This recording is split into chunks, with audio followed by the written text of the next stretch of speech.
Olá, meu nome é Diego Nunes e esse é o nosso devocional. Se você é novo por aqui, seja bem-vindo, se inscreva no canal, deixe o seu comentário, o seu joinha, compartilhe essa mensagem e ative o sininho para receber todas as notificações. Chegamos ao último devocional sobre Atos capítulo 17. Já falamos do Paulo em Tessalônica, em Bereia, e hoje falaremos do Paulo em Atenas. Antes, quero abrir um parênteses aqui antes de iniciar.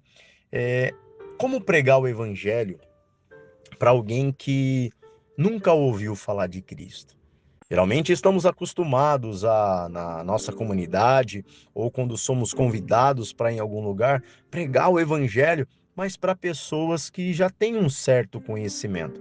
Seja esse conhecimento pequeno, médio ou grande, mas tem conhecimento. E quando nós vamos pregar para alguém que nunca ouviu falar de Cristo?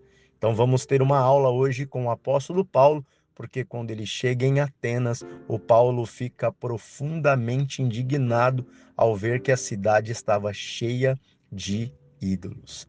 E Atenas era o centro do intelectualismo grego e do politeísmo, e lá o Paulo prega no mercado.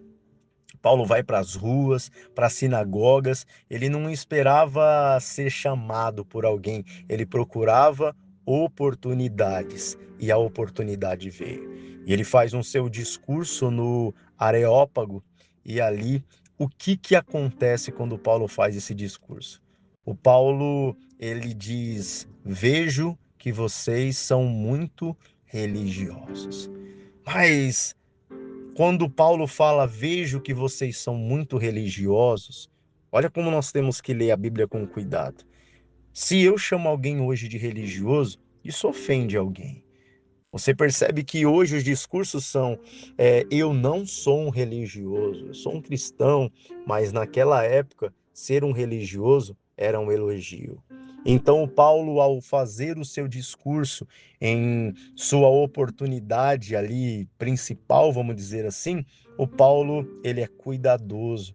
Paulo adapta a sua linguagem, usa a inscrição ao Deus desconhecido como ponto de contato.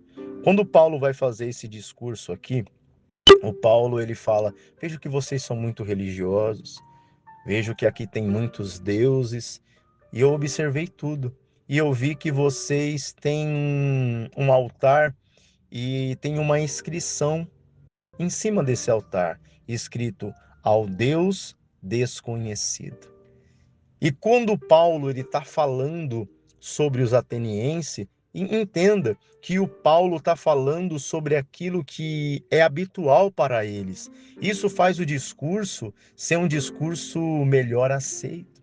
Peraí, ele está falando sobre as nossas coisas. Ele está falando que ele está observando as nossas coisas. E em diversos altares, o Paulo observou esse. E ele usa esse como um ponto de contato.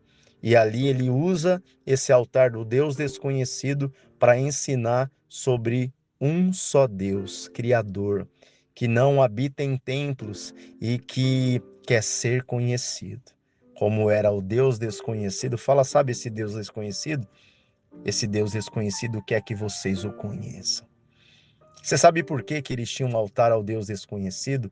Para os atenienses, deuses não eram pessoas, eu estou falando pessoas, né? Não eram seres bons, eram seres que poderiam aplicar castigos. Então eles fizeram ali, de fato, um altar a um Deus desconhecido, já que vai que eu esqueci de algum, eu estou aqui trazendo um altar para que, olha, você que eu esqueci de você, Deus, esse altar é seu.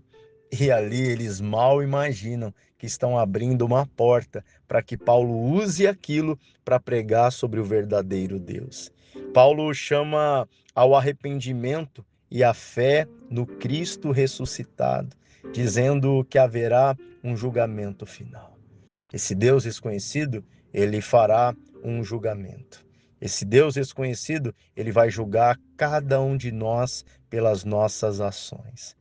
Nós devemos conhecer a cultura em nossa volta, mas nunca comprometer o conteúdo do Evangelho. Precisamos anunciar com clareza quem é Jesus e qual é o chamado ao arrependimento.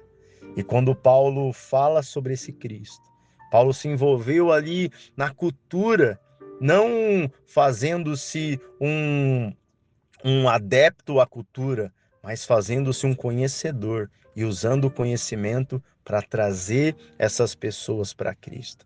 E logo nós temos ali reações variadas. Alguns zombam por causa da ressurreição, outros quiseram ouvir mais e alguns creram, entre eles Dionísio e Damares. Perceba, pregue a verdade mesmo sabendo que haverá rejeição. O Espírito Santo cuidará de tocar os corações certos. Muitas vezes nós queremos pregar e ter um alcance de 100% do auditório, daqueles que estão ali na audição daquilo que você está pregando. Mas prega a verdade, pregue a palavra, pregue aquilo que você sabe sobre Cristo e deixe que o Espírito Santo se encarregue de tocar nos corações certos. Então, com essa ação de Paulo, o Paulo ele passa a ser assunto naquele lugar. Vamos às considerações finais e lições práticas sobre o livro de Atos, capítulo 17. Primeira, o evangelho autêntico gera reação, prepare-se para a rejeição e perseguição. Segundo, examinar as escrituras é um dever cristão, seja como os bereanos. Terceiro, adapte sua linguagem sem mudar o conteúdo. Fale com sabedoria ao mundo. Quarto, seja ousado onde Deus te colocar. Paulo pregava nas ruas, sinagogas e academias. Quinto, o Deus que criou tudo deseja ser conhecido. A fé cristã é racional, revelada e verdadeira. Seja em Tessalônica, em Bereia ou em Atenas, pregue o Cristo que veio ao mundo, padeceu, sofreu, morreu numa cruz e ressuscitou. E um dia ele voltará para buscar a sua igreja. Que esse estudo possa ter acrescido ao seu intelecto, à sua mente, ao seu coração, conhecimento e fé. Deus te abençoe e até o próximo devocional.